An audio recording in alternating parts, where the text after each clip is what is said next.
Bonjour à toi et bienvenue dans ce nouvel espace. Aujourd'hui, je partage avec toi la clé génétique 30. Du désir au ravissement. On va parler d'un sujet qui nous concerne tous. Un sujet brûlant. Le désir. La 30e clé génétique s'appelle le feu céleste. Et elle nous emmène en voyage du 13 au 18 février, où l'on va évoluer en 3 étapes. On va commencer par traverser et entrer en profondeur dans l'ombre du désir pour le transformer en don de légèreté afin d'atteindre le siddhi du ravissement. Allez, on y va, c'est parti. L'ombre du désir. Le désir, c'est cette force en nous qui veut toujours plus. Plus d'amour, plus d'argent, plus de reconnaissance, plus d'expérience. Et si je te disais que le désir n'est pas là pour te rendre heureux? Eh oui! Il est là pour te faire évoluer. Le désir est une énergie génétique. Il pousse l'humanité à tester, explorer, expérimenter et même se tromper.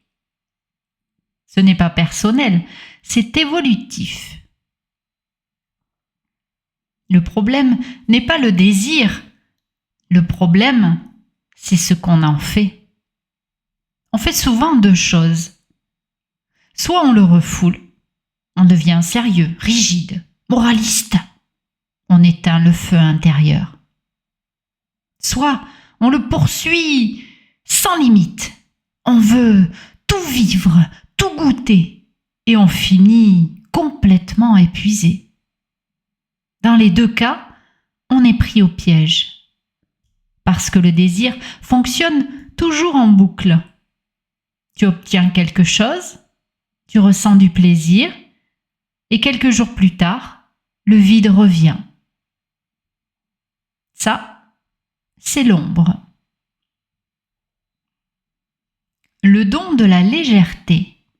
Maintenant, imagine une autre façon de vivre le désir.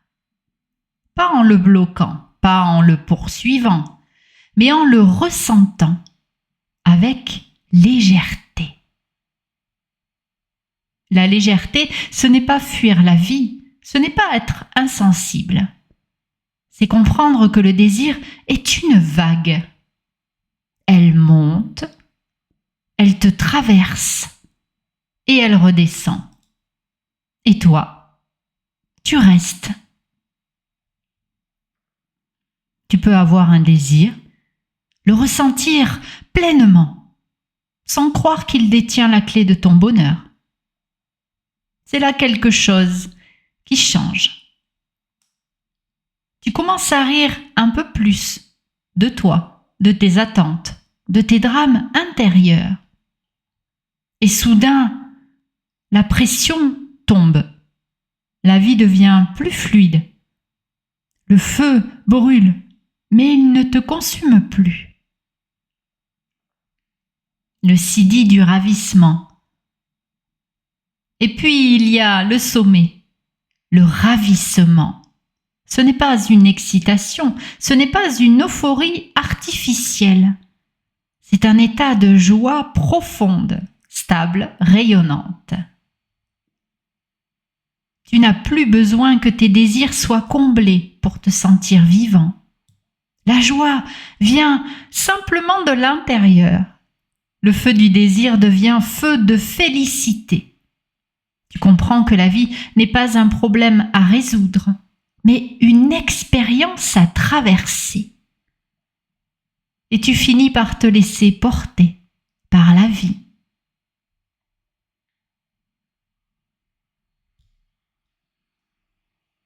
En conclusion, cette 30e clé génétique nous rappelle quelque chose de simple et de puissant. Le désir n'est pas ton ennemi, mais il n'est pas ton maître non plus. Quand tu arrêtes de le combattre et que tu arrêtes de lui obéir aveuglément, alors naît la légèreté. Et derrière cette légèreté, il y a une joie immense. Peut-être que la vraie liberté ne consiste pas à ne plus rien désirer, mais à ne plus avoir peur de désirer. Alors, respire. Et je te souhaite une bonne continuation et à très bientôt pour une nouvelle exploration des clés génétiques. Salut!